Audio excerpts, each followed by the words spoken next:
Hi everyone. Tonight is a bit of an emotional broadcast I'm doing with you. So thank you for joining me, and please listen intently and with all your heart. So again, on the Seder night, I was told that I would have to say goodbye to my father. My children will remember that night. It was horrific. This was the middle of the Pesach Seder. I said goodbye to my father. I can't begin to describe how horrific that was. And yet my father rallied. He had trouble breathing, but he rallied. And once he was able to breathe on his own without supplemental oxygen, we as children decided to bring him home, which was his wish, based on rabbinical and halachic advice that we were allowed to bring him back because he was now breathing on his own. And then on the Saturday night, on May 28th, Los Angeles time, May 29th, New York time, just after midnight, I got a call from my sister. She had a doctor on the line, and they said to me that my father had just passed away. It was what I dreaded hearing. It was what I never wanted to hear. It's what was so painful hearing. And I was absolutely numb. I remember where I was sitting. I remember hearing it. And I was so fortunate because I really had not been exposed to personal death before, thank God. I'm a rabbi. I have counseled endless people about death. I've done so many funerals, unfortunately, way too many. One is too many. I had lost a Lubavitcher Rebbe. He was like a father figure to me. But when you actually lose your own parent, life has been encroached upon by death in the most personal level. All my children started driving in after midnight from all over the New York area to sit with me and comfort me. I was now in a state of animus. I was an onen. An onen is someone who is neither here nor there. He's not yet a mourner, because he's not yet buried his parent, but he's not a regular person either. A onen is an in-between state. I wasn't allowed to put on tefillin. I wasn't allowed to say Kaddish. And I went into overdrive in preparing my father's burial. It was my desperate wish, as it was for my father, of course, that my father be buried in Israel. And we wanted him buried on the Mount of Olives in Jerusalem, Judaism's holiest resting place. And I had to work the phones the entire time. I barely had time to mourn or to grieve. The only kind of grieving I could do that day as I worked the phones, you can only imagine what it's like to try to move, I hate to use these words, to move a casket from the United States to Israel during the pandemic. There were no El Al flights. We suddenly discovered there was an El Al cargo flight that was bringing coronavirus equipment to Israel. They had 2 spaces for caskets. We were able to get one of them. Then there were no flights for us to get to Israel because El Al wasn't flying. We got a United flight. My brothers and sisters had to come from Miami, met me in New York. We get on the plane. All of these arrangements are being made. And the only morning I was able to do on the Sunday, the day after my father passed away, as I'm making all these arrangements, was when my children walked me to Central Park. We all sat down in the clearing. I'll never forget this. They're all sitting around me and they're trying to talk to me, and I don't know what to say. I just didn't know what to say. And I really wanted to say Kaddish already, but I wasn't allowed to. You don't say Kaddish until the burial. Well, my daughter Chana, who's sitting right next to me, right here, and my son Mendy traveled with me to Israel, with my wife Debbie and my sister Saul and my brother Chaim, my sister Tara. And I was now going to conduct my own father's funeral as a rabbi, ensure his burial. So we got to Israel, and many of you have read my lengthy essay on this. My father was buried on the Mount of Olives, and I said the first Kaddish. And you know, when a person dies, the Jewish mourning formula is we say to them, may God comfort you among the mourners of Zion and Jerusalem. And my father is buried right at the foot of Har HaBayis, of the Temple Mount. And I said Kaddish facing the Temple Mount, and it suddenly all made sense to me as I said my first Kaddish. That God was comforting me, along with the mourners of Jerusalem and Zion, right there, right in front of me. As I looked at the Dome of the Rock, as I looked at the Al-Aqsa Mosque, as I looked at all these symbols of faiths that were not Judaism, that now are in the place of the Holy Temple of Jerusalem, I understood that God was comforting us for a lost Jewish past when Jerusalem was destroyed by the Romans and overrun by the Romans. And I said my first Kaddish prayer, and I was choking on the words. And then I went back to sit Shiva. And it was a very short and truncated Shiva because The Jewish festival of Shavuot was right afterward. And the Jewish legend is that those who die just before a Jewish holiday, thereby cutting off the Shiva period for their family, were righteous, because now their family is not allowed to mourn, they're not allowed to grieve. It was almost like my father wanted us to be joyous. We had one night and one day of Shiva. Well, then came Shavuos, but because we were visitors to Israel, allowed to come in because we were burying a parent, but we were in lockdown, we were in strict quarantine, I couldn't say Kaddish. It bothered me tremendously, and I decided I would not miss a Kaddish. So I would walk to the precipice of the apartment where we were staying, and I would scream out to all the people walking by, and I would yell, "I'm an American tourist who came to bury his father. I need 10 men to please stop so I could say Kaddish." And they would just stop on the street. These were my first Kaddishes, and I would say, "Iskadav, Iskadash Meiraba." I would do this 3 times a day. I would scream it out as much as I could, as loud as I could, so they could all hear me. And I said this 3 times a day with my brother Chaim. And saying Kaddish with my brother was so comforting. It was almost like there were 2 of us against the whole world. Me and my brother Chaim were saying Kaddish for my father. Iskadash Meiraba. And then in Israel, you were allowed to leave quarantine if you leave the country. So after 4 or 5 days of being unable to go to Minyanim and actually pray with a quorum of 10, I decided I need to go home where I could actually pray with a quorum of 10. So I said Kaddish again at the airport. Then we said Kaddish again. That was in Lud Airport in Tel Aviv. Then I said Kaddish in Kennedy Airport when we arrived. Luckily, there were enough men on the plane to say Kaddish, so I wasn't missing any Kaddish. Then I came back, and the lockdown was just kind of ending, and I was able to get Minyanim in Englewood, New Jersey, and then New York City at our headquarters. And I started organizing my own Minyanim, and I started a WhatsApp group. And I started driving people crazy. You have to please come to our Minyanim. And we kept everybody safe, and we did them outdoors, and it was masked and socially distanced and always outdoors. And we davened outdoors for the past 11 months when it was burning hot and sweat was pouring down from our brow. And we davened outdoors when there were blizzards and snow that was knee deep. We still davened outdoors. Many of you watched the pictures of us davening outdoors. And these 10 friends, these 10 community members, both in New Jersey, in New York City, in Florida, wherever I went, I was able to get Minyanim. If we went to a restaurant and I saw 10 men eating, I would pull them aside and say, "Please, I'm a man saying Kaddish for his father. I'm remembering my father. Please, will you join me in saying Kaddish?" I even did it tonight in a restaurant that I went out with my family. I went over to 10 men. I said, "I don't want to disrupt your dinner. What time are you planning to go?" "We're planning to leave at 10 o'clock. Perfect. Come to the side, in the corner of this room, and let's say Kaddish." I said Kaddish outside in our backyard in Englewood, New Jersey. I said Kaddish outside in our courtyard at the World Values Network headquarters in our townhouse on the Upper West Side of Manhattan. Every Shabbos we said Kaddish. On Friday night we said Kaddish. Shabbos morning we said Kaddish. Saturday afternoon and Saturday evening we said Kaddish. Sunday morning we said Kaddish. And then if I had to, I drove to Muncie when I needed to get a minyan. I never missed a Kaddish. I was not going to miss a Kaddish for my father. This was my responsibility to my father. This was my duty to my father. This was my obligation to my father. This is what I had to do to show honor to my father. It's not true what they say that when someone dies, there's a finality and they're just gone. It's not true. What is certainly true is that you are able to continue the relationship by saying Kaddish for a parent. There is nothing like it. And every time I said Kaddish, I thought of my father, Yoav ben Ezra, Yoav ben Eshram. I would think, "Abba, I don't want you to ever fear. I'm never going to miss a Kaddish through rain and sleet and snow and blizzards." There were times when I was driving my car through the snow to get to Minyan if 10 people wouldn't come to me, and the car is swerving, and of course I didn't want to put myself in danger, God forbid, but I'd be very careful. I would go super slow, but I would go through blizzards and I would say Kaddish, and I would say to my father, "Abba, you're with God now in heaven. I'm not going to miss a Kaddish."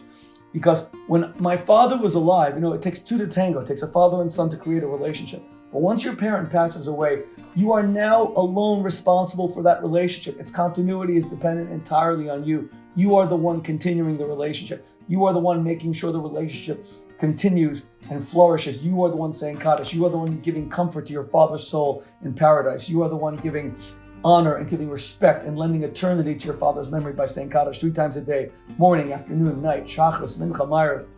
I could tell you stories that would raise the hair on the back of your neck because it's raising mine as I speak to you. On Christmas night, we Jews don't learn Torah. It's called Nittel Nacht. So I was kind of thrown into a loop. I davened Shachris, said Kaddish. Daven Mincha, said Kaddish. I prayed the morning prayer, I prayed the afternoon prayer, said Kaddish. But when it came to the evening, there were no real prayer services because Jews don't study Torah. And suddenly at 1 a.m., I said to my wife, oh my gosh, did I say Kaddish tonight for the evening prayer service? And there was like a hurricane outside, December 25th, Christmas night. And I only had my really small smart car, my little black smart car that I love driving, but it's like a toy car. And I said to my wife at 1 a.m., I haven't missed the Kaddish. I can't miss it tonight either. And I got into the car. Many of you watched this on Facebook. I showed you parts of it. I got into the car and I started to drive. And the wind was so strong, you could hear it rattling this tiny little car.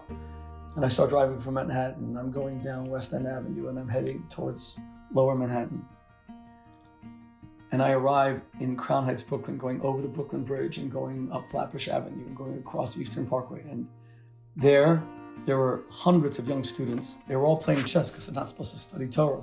And I needed to get 10 men for a minyan. And there were more than 10, there were hundreds. The problem is that they had all already prayed the evening service. And in order to say the Kaddish prayer, you need to have 6 who have not yet prayed. 6 is part of the 10. 60% cannot yet have prayed. And I had to go one by one all around this room for almost an hour. I found the 6, I said Kaddish, and I drove home and got home at 3 a.m. I was very proud of myself that night that I didn't miss a Kaddish from my father. When I went to Puerto Rico just recently to be the scholar in residence at the Passover in Puerto Rico program, and I ran my own minyanim, my own prayer services outdoors, keeping everyone safe, saying Kaddish 3 times a day. The last day was really tricky because we had to rush back to San Juan. I had to pray. I had arranged to pray the Mincha and Ma'ariv prayer, the afternoon and evening prayer at the Chabad house of San Juan. But we got into a bus that actually broke down, and it broke down twice. And you can only say the afternoon prayer service until the sun goes down. And I'm seeing the sun go down, and I'm getting so nervous. And the bus driver can't fix the bus. So now I'm jumping out on a highway, and I'm trying to hitchhike. I'm going like this, trying to hitchhike in Puerto Rico to get to the Chabad house to say Kaddish. Then miraculously, the bus is able to start, and he's now weaving to get us there in time to say Kaddish. And I made it with 2 minutes to spare. Now, my daughter Chana's right here, and she knows how I felt. It would have been so painful that just with 1 week left to Kaddish, had I missed a prayer service for Kaddish, it would have devastated me. God forbid. And now I have a week left, and I plan to say Kaddish 3 times a day. We will have the last Kaddish prayer service with the honor of the presence and a speech by the 70th Secretary of State of the United States, Michael Pompeo, a truly great American and one of the greatest friends of the Jewish people in the history of American public service.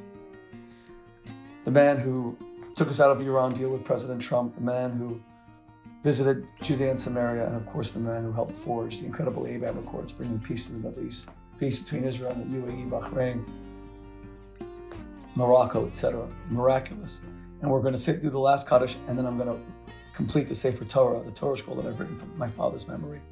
That has been such an honor to write from my father's memory. Having a scribe in Israel write for the entire 11 months, writing in my father's memory. Having the Kaddish give my father's soul rest, peace, and tranquility, and having the Torah give my father's soul rest, peace, and tranquility. And that will all be done next week. And here's the amazing thing. My father loved Israel. He loved Israel with all his heart. He lived for Israel. He loved Israel.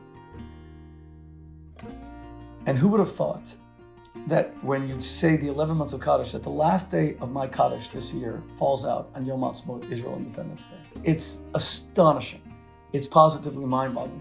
Because every year, Israel Independence Day is actually on the 5th day of Iyar. Hey Iyar is when Israel became a state in 1948.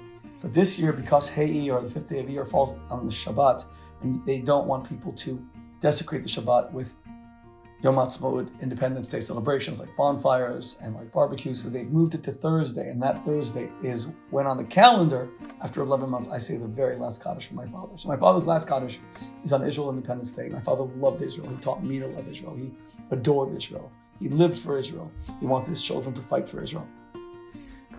And it's so providential. Well, I will say the last Kaddish.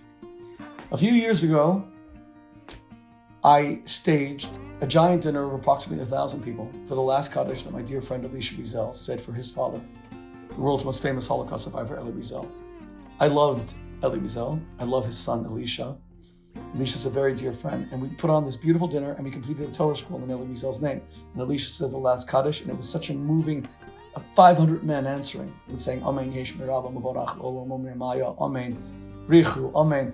It's very responsive, the Kaddish prayer. And now I will do the same thing for my father.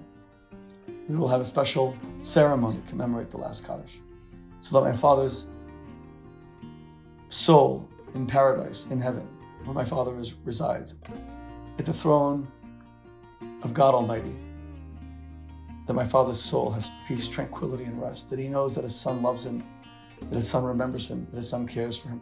Every time I've said Kaddish, getting up in the morning, if it was driving to Muncie, if it was waiting with 7 men at our townhouse and we need 3 more and calling, and sometimes it would take us an hour, sometimes it took us an hour and a half until we got men. There were times when to say Kaddish, I took my 7 men at our townhouse in New York City, and we would march all 7 across the street to a kosher restaurant, or we went to a kosher butcher store at times, or we once went to a kosher supermarket and waited outside just to get 3 more men to say Kaddish. There were times that I took my 7 men and then I went to a Jewish summer camp that was about a 20-minute drive from here, knowing that they had bar mitzvah campers who would say Kaddish with us. The stories are endless, but come hell or high water, come blizzards or torrential rain, come infernal heat, I wasn't going to miss a Kaddish, because that's what a son does for his father. I hope that you will all join us on April 14th, beginning at 3 p.m, when you can actually write a letter in the Sefer Torah. Go to shmuley.com. You'll be able to write a letter in the special Torah that we wrote in my father's memory. The last few letters are not yet written. The scribe will be there to finish them.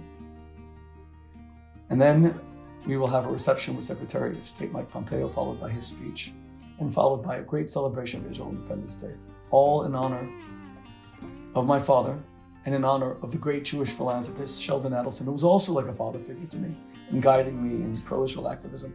We lost Sheldon just 3 months ago, and Secretary of State Pompeo's speech will be dedicated to this celebration of Sheldon Adelson's life and the first Yom Ha'atzmaut since the greatest Jewish philanthropist of modern times passed away.